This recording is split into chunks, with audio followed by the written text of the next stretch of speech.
우리 오늘부터 새롭게 시작되는 주제가 우리 살리시는 하나님입니다. 살리시는 하나님이라는 주제가 주일 본문을 중심으로 해서 오늘부터 우리 다음 주 수요일까지 계속해서 나오고 있습니다. 그 관점을 가지고 여러분들이 좀 말씀을 보시기 바랍니다. 오늘 구약 말씀은 에스겔서 첫 부분입니다. 시작 부분이죠. 1장 1절부터 3절. 먼저 에스겔을 자신을 소개하고 있는 내용, 그리고 에스겔에게 말씀과 능력이 임했다라는 걸 소개를 이제 하면서 시작을 합니다. 제30년 넷째 달 5일 이렇게 이제 되어 있죠. 여기서 30년은 에스겔의 나이일 것으로 추정합니다. 에스겔은 여호야긴 왕이 포로로 잡혀올 때 같이 잡혀온 것으로 보이는데, 그렇다고 하면 에스겔은 25살 때 바벨론으로 끌려온 것입니다. 제사장의 아들이라고 되어 있죠. 3절에 보면 제사장의 아들이니까 제사장 가문의 이제 젊은 제사장 준비생일 겁니다. 이제 보통 30살부터 본격적으로 일을 했으니까 젊은 제사장 준비생일 때 포로로 끌려온 것이죠. 이런 상황에서 다른 이들이 보통 때 같으면 제사장으로서 본격적으로 일을 해야 될 때 이제 주의 말씀과 능력이 에스겔에게 임한 것입니다. 그리고 이제 2장 8절로 갑니다. 8절에서 하나님은 에스겔에게 말씀을 주시면서 이렇게 말씀하시죠. 내가 내게 하는 말을 잘 들어라. 반항하지 마라. 내 입을 벌려서 내가 주는 것을 받아 먹으라. 이제 이 말씀이 나옵니다. 여기서 말씀을 듣는 것을 받아 먹으라 라고 말씀합니다. 그리고 보니까 실제로 이제 두루마리 책이 있어서 그걸 이제 먹는 것이죠. 그런데 반항하지 마라 라고 하면서 이 반항하는 백성처럼 반항하지 마라 라고 얘기를 하죠. 이 말은 뭡니까? 이스라엘 백성들이 반항을 했다는 거죠. 여기 포로로 잡혀온 이유가 바로 반항하고 회개하지 않아서 아닙니까? 에스겔은 반항하는 이스라엘 백성들 사이에서 반항하지 말고 주시는 말씀을 잘 받아 먹으라 라고 말씀을 지금 하시는 말씀을 듣고 있는 것입니다. 두루마리에는 양면에 글이 적혀 있었습니다.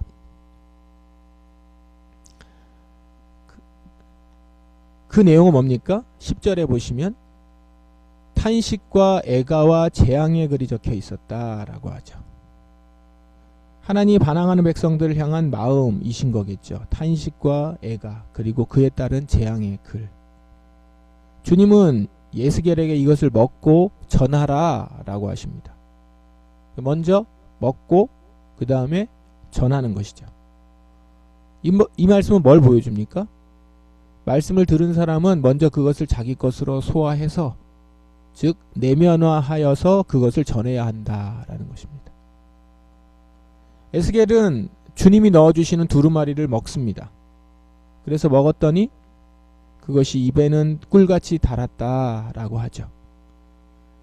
두루마리의 내용은 탄식과 애가와 재앙의 글이었지만 의외로 그것은 입에서는 꿀같이 달았습니다. 이것은 말씀 자체는 심판과 재앙을 포함하지만 하나님 자신과의 만남이기 때문에 수용하는 자에게는 달게 느껴진다라는 것이죠. 심판도 복음의 한 부분이기 때문에 하나님을 사랑하는 자에게는 고통스럽지만 달콤한 은혜가 됩니다. 죄를 찌르는 말씀, 회개를 촉구하는 말씀조차 내 안에 들어올 때는 생명을 낳는 달콤함이 있다는 것입니다. 이 말씀을 살리시는 하나님이라는 측면에서 봅시다. 본문 내용에 살리신다라고 하는 내용이 직접적으로 나오지는 않습니다. 오히려 에스겔에게 전하라고 하신 말씀은 탄식과 애가와 재앙이었죠. 하지만 이 내용이 전해지는 전체적인 그림을 한번 보세요. 지금 에스겔은 바벨론의 포로입니다. 이스라엘 백성들도 포로로 잡혀갔습니다. 이미 이스라엘은 다 끝났습니다. 그들 민족의 생명은 끝났다고 봐도 과언이 아닙니다. 그런데 그들에게 말씀이 임한 겁니다. 여호와의 능력이 임한 것이죠. 주님은 당부를 합니다. 내가 너에게 하는 말을 잘 들어라. 잘 듣고 잘 전하라 라는 거죠. 탄식과 애가와 재앙의 글이지만 이미 울고 있고 재앙을 받은 백성들에게 이 말을 전할 때는 어떤 의미가 있었을까요? 바로 하나님이 지금 이스라엘의 상황을 보시면서 탄식하고 슬퍼하고 있다는 것이죠. 이스라엘이 울 때 하나님도 울고 계시고, 그들이 탄식할 때 하늘에서도 탄식하고 있는 겁니다. 그리고 이것을 전하는 이유는 뭡니까? 이 가운데 하나님이 이스라엘을 다시 깨우시려고 하는 것이죠. 이렇게 재앙과 심판을 당했으니 이제 그만 반항을 그치고 돌이키라. 내가 다시 일하여 주겠다 라고 하시는 겁니다. 하나님은 이스라엘을 다시 살리시고자 깨어있는 한 사람을 예언자로 부르시고 그에게 하나님의 말씀을 전하도록 하신 것이죠. 에스겔에 당부하죠. 대충 전달할 생각하지 말고 이것을 먹고 배를 채워서 그곳으로 가서 온몸으로 가서 나의 말을 전하라 라는 것이죠. 오늘 에스겔서 말씀을 통해서 우리는 살리시는 하나님이 죽어가는 이스라엘을 다시 살리시고자 하시고자 일을 시작하시는 장면을 지금 보고 있는 것입니다. 자, 이제 계시록 말씀 보겠습니다. 계시록 10장 1절부터 우리 11절 말씀, 10장 전체거든요. 요 10장 1절부터 11절 말씀을 우리 읽고 그리고 또 말씀을 보겠습니다. 같이 말씀 보겠습니다. 계시록 10장 1절부터 11절 말씀입니다. 본문은 우리 일곱 번의 나팔 환상이 나오는데 그 가운데서 여섯째 나팔과 일곱째 나팔 사이 막간에 삽입된 환상입니다. 요한은 이제껏 봤던 천사와는 다른 힘센 천사가 하늘에서 내려오는 것을 봅니다. 그 묘사하는 모습은 마치 하나님 같습니다. 하나님의 대리자로서 내려온 천사로 이렇게 보이죠. 그 천사는 손에 작은 두루마리를 하나 쥐고 있었고 양 발로는 바다와 땅을 밟고 섰다. 이렇게 2절까지 나오죠. 그 모습이 보면 매우 거대하고 웅장하죠. 그냥 작은 어떤 천사가 아니라 굉장히 큰, 그래서 하나님 같은 분이 내려온 겁니다. 천사는 이제까지 6나팔이 불었는데 이제 마지막 7번째 천사가 나팔을 부는 날 하나님의 계획은 이루어질 것이다 라고 말을 합니다. 그리고 이 계획은 이미 그의 종들과 예언자들을 통해 말씀하신 것이다 이렇게 얘기합니다. 이제 7절까지의 내용이 그렇습니다. 요한은 천사로부터 두루마리를 받습니다. 천사는 그것을 받아 먹으라 라고 하죠. 그러면서 이렇게 설명을 합니다. 배에 들어가면 쓰겠지만 내 입에서는 꿀처럼 달 것이다. 그리고 요한이 먹어보니까 정말 입에서는 달콤했지만 뱃속이 쓰라리고 아팠다 라고 합니다. 이 장면은 우리 방금 전에 보았던 에스겔 본문과 유사하죠. 거의 같습니다. 앞으로 일어날 일에 대해서 먼저 말씀을 두루마리 형태로 받았고 그것을 먹게 한다라는 거죠. 그리고 그것을 먹을 때 입에서는 달았습니다. 여기에 계시록에서는 한 가지가 더 추가가 되는데 배에 들어가니까 쓰라리고 아팠다라는 점이 추가되죠. 에스겔서에는 그 내용은 없죠. 입에서만 달았다라고 이제 경험을 얘기하는데 요한은 여기에다가 배에 들어가니까 쓰라리고 아팠다라는 점이 추가됩니다. 그러면 여기 배에 들어가 쓰리고 아팠다는 건 뭡니까? 이 계시 내용이 심판과 화를 포함하고 있고 그것을 실제 선포할 때 슬픔과 갈등 등이 따르기 때문일 것입니다. 계시의 말씀을 전할 때 이런 고통과 부담이 있을 것임을 보여줍니다. 이 환상을 통해서 요한은 자신이 예언해야 하는 사명을 받았음을 다시 확인하고 있는 것입니다. 그리고 전해야 되는 대상은 많은 민족, 나라, 언어, 그리고 왕들에게, 이제 여기 보면 번역에는 11절 번역에는 왕들에 대하여 다시 예언해야 된다라고 해서 그 전해야 되는 내용인 것처럼 되어 있지만 정확하게 번역을 하면 그들에게 전해야 된다라는 겁니다. 많은 민족과 나라와 언어와 왕들에게 예언해야 한다라는 겁니다. 대상입니다. 자, 본문도 살리시는 하나님이라는 측면에서 우리가 한번 같이 보자면 일단 본문은 하나님의 비밀스러운 계획, 즉 마지막 날에 이루어질 일에 대한 계획이 보여지고 있는 가운데 마지막 나팔 소리를 남겨둔 막간을 이용해서 요한에게 주의를 환기시키고 있는 그런 내용이거든요. 지금 보고 있는 이 환상을 요한은 잘 전해야 된다라는 얘기를 요한에게 별도로 지금 하고 있는 겁니다.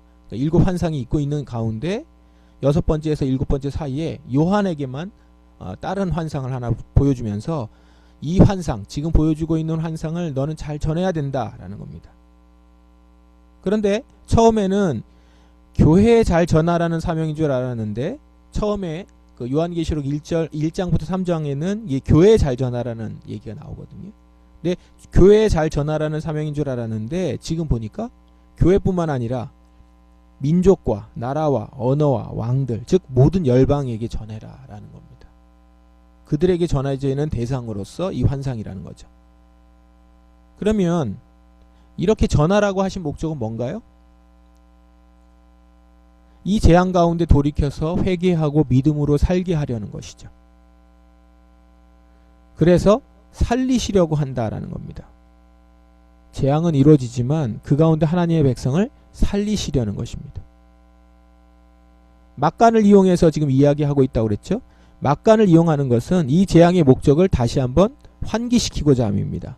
이 재앙의 목적은 너희를 죽이고자 함이 아니라 그 가운데 이 말씀을 듣고 돌이키는 자들을 살리고자 함이다 라는 것입니다.